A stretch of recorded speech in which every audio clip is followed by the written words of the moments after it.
Hello dear students. Today we will learn the topic that is you have seen in the board already, engineering mechanics. Why engineering mechanics? Because आपका जो unit 4 है that is general forces of system.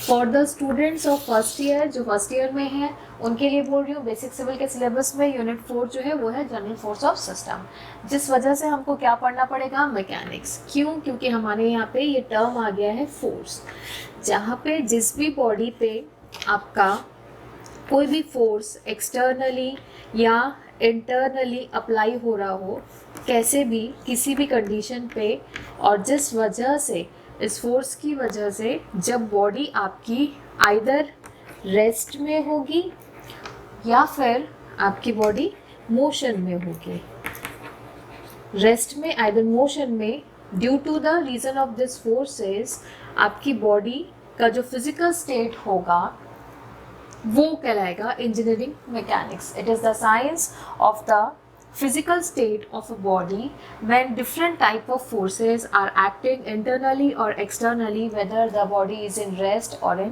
motion। इसी science को हम engineering mechanics बोलते हैं। अब यहाँ पे जनरल फोर्सेस का सिस्टम आ गया। फोर्सेस का सिस्टम में क्या होगा, इंटरनल एक्सटर्नल सारे फोर्सेस आएंगे, जिससे बॉडी क्या होगी, आइदर रेस्ट पे रहेगी, स्टैटिक रहेगी, या फिर मोशन पे होगी या मूव करेगी यहाँ से वहाँ।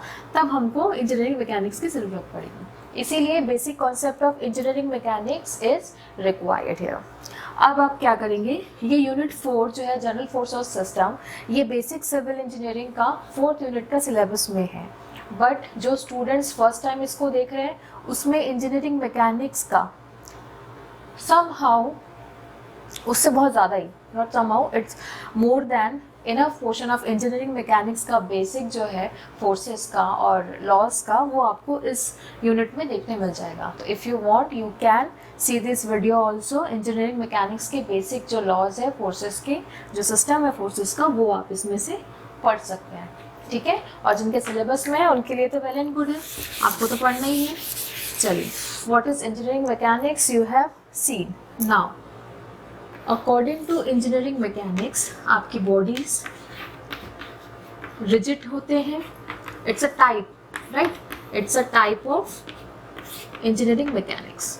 रिजिड बॉडीज होते हैं, या फिर सेकंड हो गया आपका बॉडी जो होगा वो, आई can write here, body deformation जब होता है तब होता है। And what is the last third type, that is mechanics of fluid. What is mechanics of fluid, जिसमें हम जितने फ्लूइड है, दैट मीन्स लिक्विड, जो भी कंटेंट है उसको स्टडी करते हैं, उसकी फ्लो को पढ़ते हैं, उसके डिस्चार्ज को पढ़ते हैं, उसके सारे जितने मैकेनिक्स होते हैं उसको रीड आउट करते हैं। ये हमको नहीं पढ़ना है। बॉडी जो कि डिफॉर्म हो रही है, what is deformation, suppose this is a duster. अगर ये एक डस्टर है, अब इस डस्टर में मैं क्या करूँगी, प्लास्टिक की डस्टर है, इसके ऊपर मैं कुछ लोड अप्लाई किया, मेरा हाथ बहुत भारी सा है, मैं इसमें अप्लाई करूँगी, क्या होगा इसकी सरफेस जो है, something it was like this, ये चेंज होके डिफ्लेक्ट होके क्या हो जाएगा, मुड़ जाएगा। मीन्स इतना जो उसका डिफ्लेक्शन आया, I can mention it by delta B, इतना डिफ्लेक्शन उसमें आया, that is nothing but the deformation. Deformation can be from the both sides, laterally और लॉन्गिट्यूडनली, मीन्स ऐसे भी हो सकता है और ऐसे भी हो सकता है। कई बार शेप चेंज हो जाता है बॉडीज़ का, किसी भी बॉडी का शेप चेंज हो जाता है। क्यों? ड्यू टू द रीज़न कि भाई वहाँ पे बॉडी पे डिफॉर्मेशन हो जाता है। बॉडी पे डिफॉर्मेशन फोर्सेस की वजह से ही होता है। आपके जितने फोर्सेस भी कैसे भी जहाँ पे भी एक्ट कर रहे होंगे, जहाँ पे आपकी बॉडी पे फोर्स ज़्यादा एक्ट होगा और आपका बॉडी सपोज यहाँ से रिजिड है, आपका बॉडी यहाँ से टाइटन किया हुआ है, फिक्स किया हुआ है, यहाँ से बहुत ज़्यादा पुलिंग फोर्स है। It's not like that compressive not, it's a tension force, बहुत ज़्यादा पुलिंग फोर्स है। टेंशन फोर्स मीन्स जो आपको बाहर की तरफ पुल कर रहा है, बहुत ज़्यादा फोर्स है, तो क्या करेगा, यहाँ से खुल तो नहीं पाएगा बिकॉज यहाँ से स्टक है, स्टैटिक है। तो हम लोग क्या करेंगे, उस बॉडी का स्ट्रक्चर थोड़ा ना थोड़ा एज्यूम करेंगे कि वो डिफॉर्म होगा। बॉडी या तो स्ट्रेच हो जाएगी या थोड़ी सी लंबी हो जाएगी, ठीक है, लॉन्गिट्यूडनली इस पर कुछ ना कुछ डिफॉर्मेशन होगा, that is nothing but the deformation. हमको ये भी नहीं पढ़ना है, हमको पढ़ना है ओनली रिजिड बॉडीज का। What are rigid bodies? Rigid bodies are nothing but जहाँ पे हम बॉडीज को स्टक कर देते हैं। ये आपकी बॉडी है, ये बॉडी रिजिड कब होगी?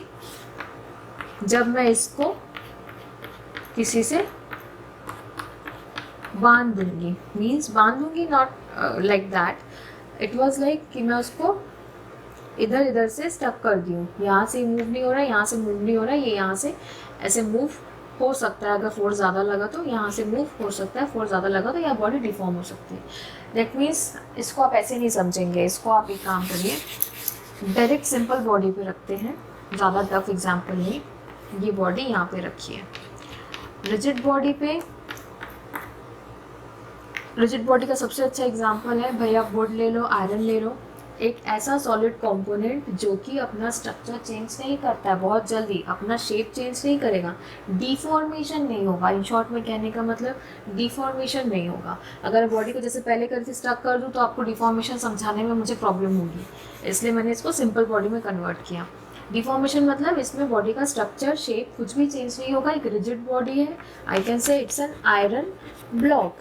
अब इस आयरन ब्लॉक को मैं क्या करूँगी, एक्सटर्नली फोर्स लगाऊंगी, ऊपर से इधर से, इधर का फोर्स 5 न्यूटन है, इधर का 1 न्यूटन है, तो मेरा फोर्स क्या करेगा, बॉडी इधर ब्लॉक शिफ्ट हो जाएगा कहीं ना कहीं। क्यों? क्योंकि ये जो आयरन ब्लॉक है इसमें मैं 5 न्यूटन का फोर्स यहाँ लगा रही हूँ, यहाँ ये फोर्स कम लग रहा है, तो क्या करेगा, इस वाले फोर्स के अकॉर्डिंग ये बॉडी जो है आयरन ब्लॉक यहाँ शिफ्ट हो जाएगा। तो ये रिजिड बॉडी जो है ये कैसे काम करती है, जो बॉडी रेस्ट पे है उस पर भी फोर्स लगेगा, जो बॉडी मोशन पे है उस पर भी ये रिजिड बॉडी, उसको हम बोल सकते हैं। क्यों? रिजिड बॉडी का डेफिनेशन ही है आपका, रिजिड बॉडीज आर दोज जिसमें दो टाइप है, जिसमें एक है स्टैटिक, एक है डायनामिक। रिजिड बॉडीज के अगर दो टाइप्स में लिखाऊं तो ये होगा आपका स्टैटिक, जो कि हिल नहीं सकता, अपनी जगह पे चिपका रहेगा। मीन्स जैसा मैं पहले बता रही थी कि इसको मैं यहाँ से स्टक कर दूँ और यहाँ से बांध दूँ, मतलब बोलने का मतलब ये ब्लॉक जो है इधर इस सरफेस से कॉम्पैक्टेड है, पूरा अंदर की तरफ से ये फिक्स किया हुआ है, और ये वाला ब्लॉक जो है वापस से यहाँ से वर्टिकली भी फिक्स किया हुआ है। दैट मीन्स ये आयरन ब्लॉक इधर भी मूव नहीं हो सकता, इधर भी मूव नहीं हो सकता, अच्छे से ये पूरा ब्लॉक चिपका हुआ है। तो मैं क्या बोलूँगी, इट्स अ स्टैटिक बॉडी। इसमें हालांकि फोर्सेस एक्ट कर रहे हैं, देन टू ये मूव नहीं हो सकता, दैट इज स्टैटिक बॉडी। पर अगर मैं अभी का एग्जांपल जैसे मैंने बताने के बाद लिया था, ये वाला एग्जांपल 5 न्यूटन का है भाई, उधर मूव हो सकता है, that is your not but dynamic body. यहाँ पे ये जो आपका स्ट्रक्चर है ये किसी बॉडी पे या किसी सरफेस पे रेस्ट पे है, इसीलिए मैंने ऐसा वाला साइन लगाया है। यहाँ पे अगर मैं ऐसा वर्टिकली कोई ऐसा साइन लगाऊं और एक ब्लॉक बना दूं तो इसका मतलब ये समझ लेना कि ये इस पे सपोर्ट पे है, ये इसको यहाँ पे सपोर्ट करके रखा है, इधर फिक्स करके रखा है। यहाँ पे कुछ ना कुछ फोर्सेस लग सकते हैं, डेफिनेटली कुछ ना कुछ फोर्सेस कहीं से भी लग सकते हैं, बट आपका मोशन जो है इस साइड पे नहीं होगा। इस साइड पे इसलिए नहीं होता कि ये भाई कॉम्पैक्टेड बॉडी है, यहाँ कहीं ना कहीं कुछ ना कुछ होगा, तभी ये आयरन ब्लॉक इधर पे मूव नहीं हो सकता, पर ये ऊपर जा सकता है, साइड में जा सकता है। ठीक है, तो स्टैटिक मतलब इन शॉर्ट में रिजिड बॉडी दो टाइप से है, स्टैटिक है और एक डायनामिक है। What is static? Static means जो बॉडी रेस्ट पे है, जो बॉडी मूव नहीं कर रही है, एक्सटर्नल फोर्सेस के बावजूद बॉडी मूव नहीं हो पा रही है, उसको हम स्टैटिक बोलेंगे। डायनामिक जिसको बोलेंगे हम लोग किसको बोलेंगे? डायनामिक। स्टैटिक का उल्टा है जस्ट। Dynamic is the body where we are applying number of forces internally or either externally, then what happens, the dynamic body will move, that means the body is in motion. Static और dynamic का इतना ही था। अब आपको this is all about the theory of engineering mechanics, the basic definition and the types. आपको exam में अगर आता है, क्वेश्चन आते हैं एग्जाम में इसके, what is engineering mechanics, define it, what are its type, तो आपको 4 मार्क्स के लिए आएगा। आप बस उसके टाइप्स लिख दोगे, जितना आपको पता है। रिजिड बॉडीज में भाई 2 होते हैं, एक ठोक डायग्राम बनाना है, एक डायग्राम बनाने के बाद आप उसको एंड अप कर देंगे, आपके 4 मार्क्स पक्के। राइट, अब इंजीनियरिंग मैकेनिक्स का कुछ प्रिंसिपल है जिसके बेसिस पे वो काम करता है। प्रिंसिपल क्या है? जिनके सिद्धांतों पे वो काम करता है। आई कैन से इन Hindi, what are the concept and principles. I am rubbing this portion unit 4 because we have already get to know that we are supposed to read everything about forces and its system.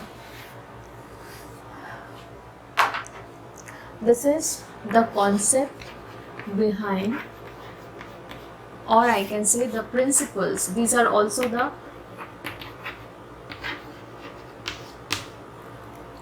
also called as the 4 marks question which is coming in CSVQ exams. So what are the concept? You need to just understand the things. आपको बहुत ज़्यादा कुछ रटने की ज़रूरत नहीं है, आपको सिर्फ अंडरस्टैंड करना है चीज़ों को, ठीक है। क्या करेंगे आप? सबसे पहले कॉन्सेप्ट अगर है तो कॉन्सेप्ट क्यों है और कैसे लग रहा है ये आपको समझना है। कॉन्सेप्ट का टर्म आता है जब कोई चीज़ को आपको डिफाइन करना हो तो उसके पीछे का लॉजिक क्या है। That is nothing but the constant. what is that is nothing but the concept. Sorry, if a body is there it definitely has some mass. अगर कोई बॉडी है तो उसकी कोई ना कोई मास होगी। अगर कोई ना कोई मास है तो डेफिनेटली वो स्पेस में एग्जिस्ट करती है, तभी हम उसको देख रहे हैं। और अगर वो स्पेस में एग्जिस्ट करती है then it will definitely have in the coordinate system. We are knowing the coordinate system. Suppose we are taking a rectangular block in a coordinate x and y with some points, you know, x and y. It may be x1 and y1, whatever it may be. हम कह सकते हैं कि इस point पे block का एक point A B C and D, point B जो है हमको पता है x1 y1. How we can define it? By the coordinate axis.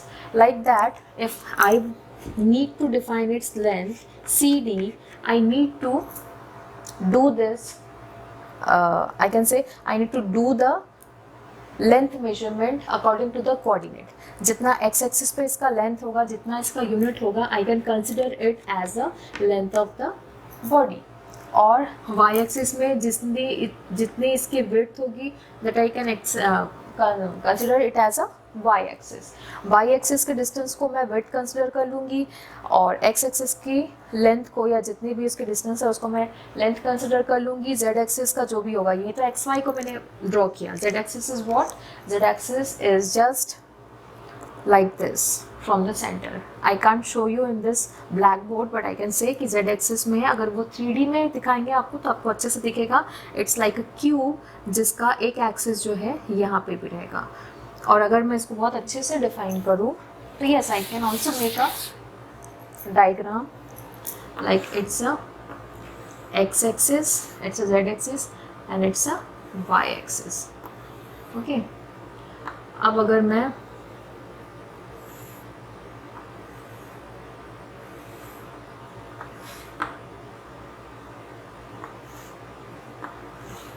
it was quite, my diagram is not that much good I can say, but I can make you understand what I am trying to say.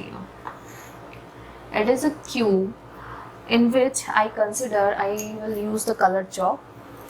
I'll consider that this is nothing but the length, this is nothing but the height and this is nothing but the width. What is L? L is in x-axis, H is in y-axis and W is in z-axis. That means we can define its length, width and height and calculate its volume. I can say it's a formula of volume of a cube. कैसे calculate कर सकती हूँ मैं? Coordinate axis से. कहने का मतलब क्या? कॉन्सेप्ट ऑफ, इसी कॉन्सेप्ट को मैं क्या बोल सकती हूँ? अगर कोई बॉडी मेरी मास रखती है या एग्जिस्ट करती है स्पेस में, इसको मैं बोलती हूँ स्पेस कॉन्सेप्ट, जहाँ पे हम क्या डिसाइड करते हैं या क्या डिसाइड करते हैं?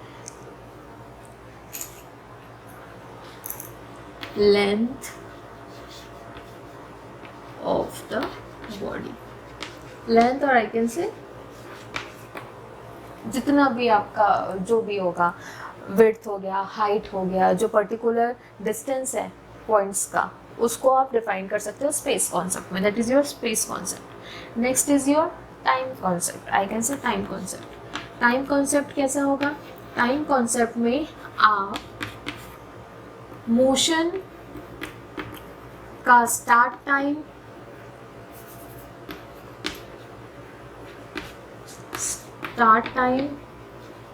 And and time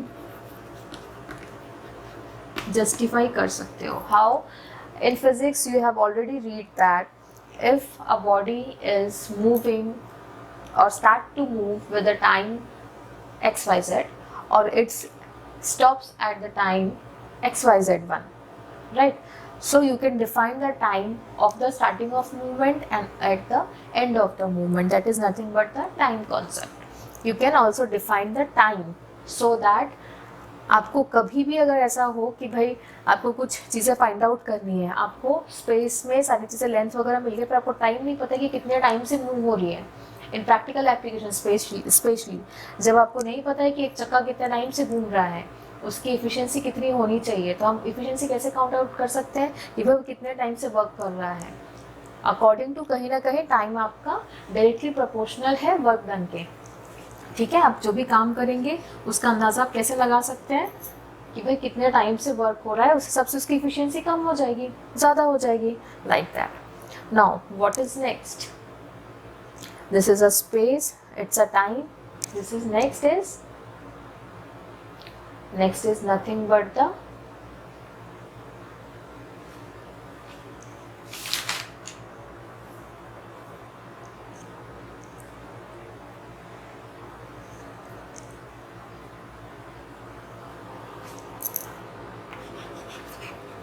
mass concept.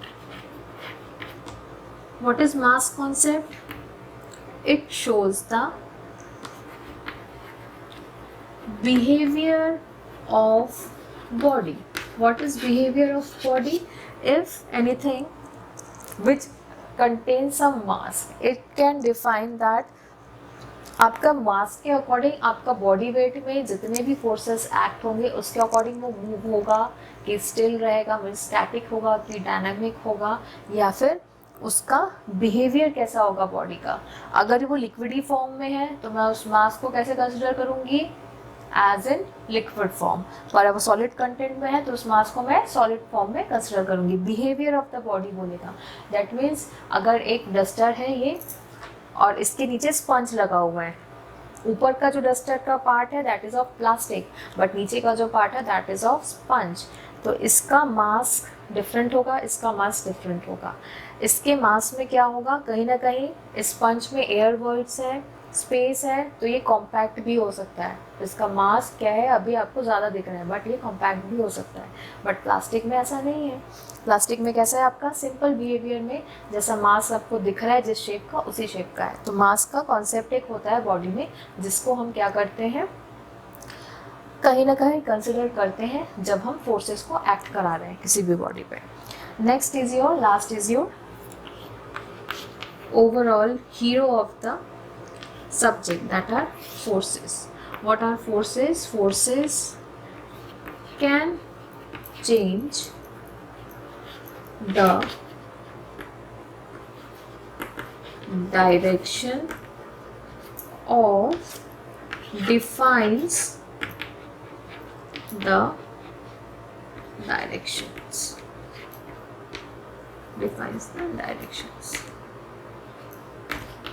कहीं ना कहीं फोर्स क्या कर रहा है? आपके डायरेक्शन को डिफाइन कर रहा है या फिर डायरेक्शन को चेंज कर रहा है। क्यों भाई? कहीं से अगर इस डस्टर पे से यहाँ से ज़्यादा फोर्स लगा, यहाँ से कम फोर्स लगा, तो क्या करेगा? डस्टर यहाँ से यहाँ मूव होगा। क्यों? क्योंकि इसका फोर्स ज़्यादा है। तो वही कॉन्सेप्ट है, फोर्स आपके डायरेक्शन को चेंज करता है या फिर डायरेक्शन को डिफाइन करता है कि बॉडी किस मोशन पे जा रहा है। ये सारे कॉन्सेप्ट जो चार हैं that are the primary concept of engineering mechanics, जिसको आपको 4 मार्क्स क्वेश्चन में आ सकता है। आपको दैट मच इतना ही लिखना है, बट इन अ यूनिफॉर्म वे, जैसे डिफाइन हम करते हैं वैसा। आपको जितनी भी चीज़ें हैं जो मैं आपको पढ़ा रही हूँ, theory lectures type of theory lecture है, क्योंकि इसमें न्यूमेरिकल्स है, आगे न्यूमेरिकल में स्विच करेंगे, बट इसके लिए आपको थ्योरी का कुछ कंटेंट पता होना चाहिए। दैट्स वाई कि आप न्यूमेरिकल में जाके अंदर पे ये मत बोलो कि मैंने ये लॉ कहाँ से आ गया। इसलिए आपके न्यूमेरिकल इंपॉर्टेंस है, but as well as theory भी इम्पॉर्टेंट है। न्यूमेरिकल्स को समझने के लिए, इसलिए मैं कॉन्सेप्ट समझा रही हूँ। 2-4 और कॉन्सेप्ट है, उसके बाद हम न्यूमेरिकल्स में स्विच करेंगे। इसका जो डिटेल वाला आपको मिलेगा नोट्स, वो मैं आपको अभी बना नहीं है, कुछ दिन बाद शेयर कर दूँगी, आप देख सकते हैं उसको। उसमें आपको सारी चीज़ें मिल जाएंगी इन वेल डिफाइंड फॉर्म, तो आप उसमें से चेकआउट कर सकते हैं। ठीक है, अभी मैं फ़िलहाल न्यूमेरिकल्स पे ज़्यादा फोकस कर रही हूँ, तो न्यूमेरिकल्स को देखते हैं। चलिए, इतना हो गया।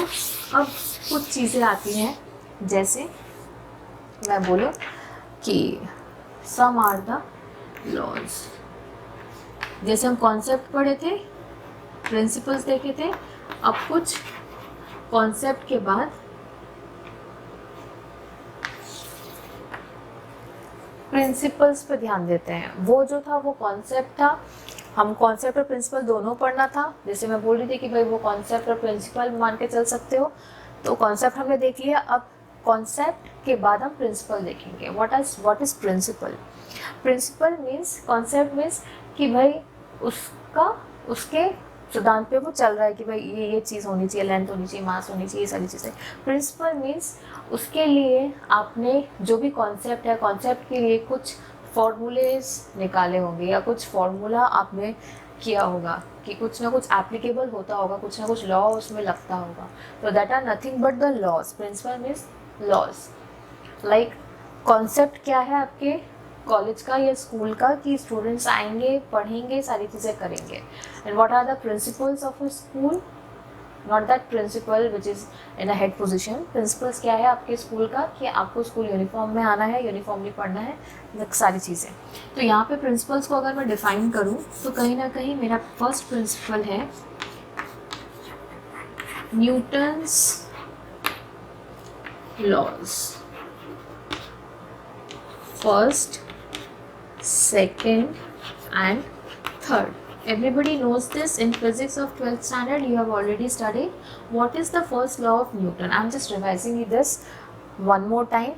Newton's first law of the motion is a body will not move or keep in rest, both the conditions. A body will keep in a rest or not move until and unless external force is acting on it. जब तक कोई दूसरी body का force उस पर act नहीं करेगा, तब तक कोई बॉडी अगर रेस्ट पे है तो वो मूव नहीं होगी। This is your first law. तो I can write here like a body which can't move until and unless an external force is applied to it. कोई फोर्स जब तक उसको बाहर से अप्लाई नहीं होगा, इंटरनली या एक्सटर्नली, तब तक आपकी कोई बॉडी जो रेस्ट पे है वो मूव नहीं करेगी। That is your first law of Newton. What is second law? Second law is nothing but it's a definition of a force, that is your force is directly proportional to the m, that is mass of the body, a, that is acceleration of the body. What is acceleration?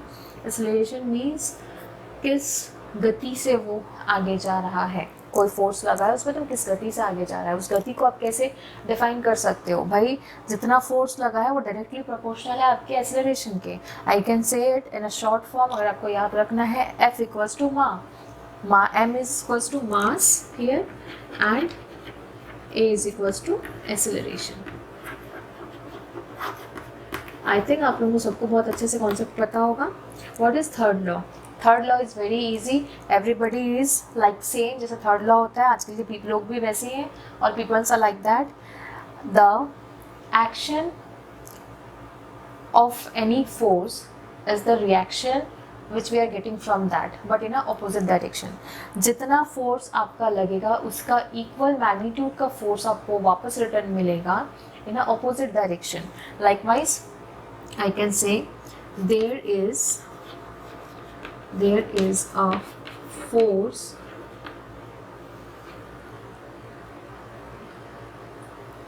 there is a equal and opposite reaction of forces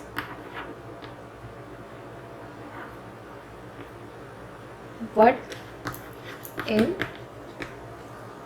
opposite direction.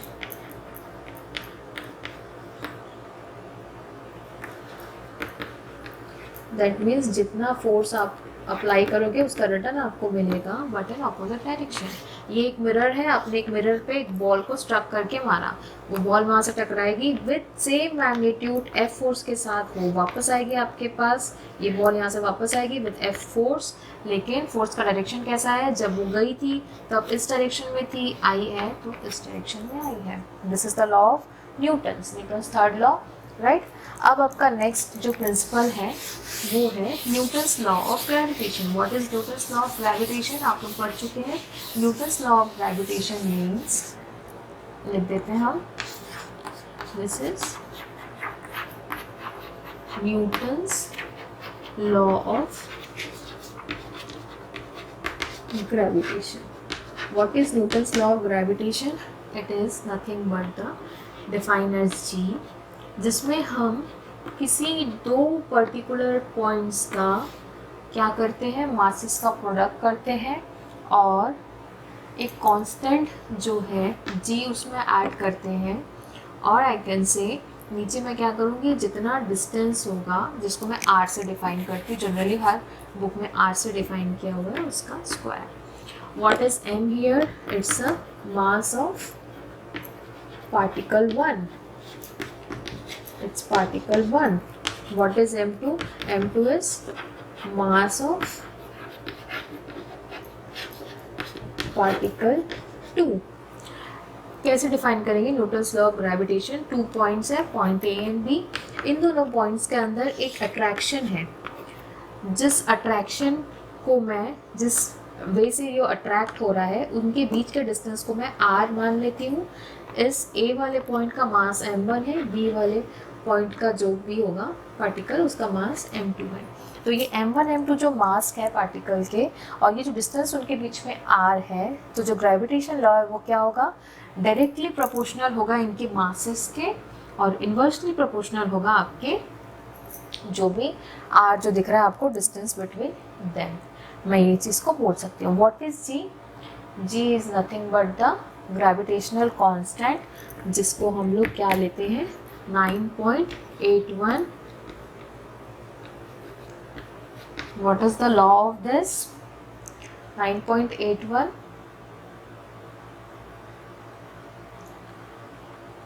Yes आपका last वाला जो है वो parallelogram law है, ये बताते हैं। जी का हो गया ठीक, 9.81 इसकी वैल्यू लेते हैं, इसको मैं क्या बोल सकते हैं, ग्रेविटेशनल कांस्टेंट या फिर acceleration due to gravity, acceleration, gravity acceleration, acceleration due to gravity, पूरा अच्छे से लिख देते हैं, ग्रेविटेशनल कांस्टेंट और एक्सीलरेशन ड्यू टू ग्रेविटी। ये लॉ है, ये लॉ बहुत ज़्यादा कुछ काम नहीं आने वाला है, बट प्रिंसिपल साहब से पूछेंगे 4 मार्क्स के लिए, that's why I am telling this. ठीक, न्यूटन्स लॉ खत्म। न्यूटन्स लॉ के बाद मैं करती हूँ parallelogram law. What is parallelogram law?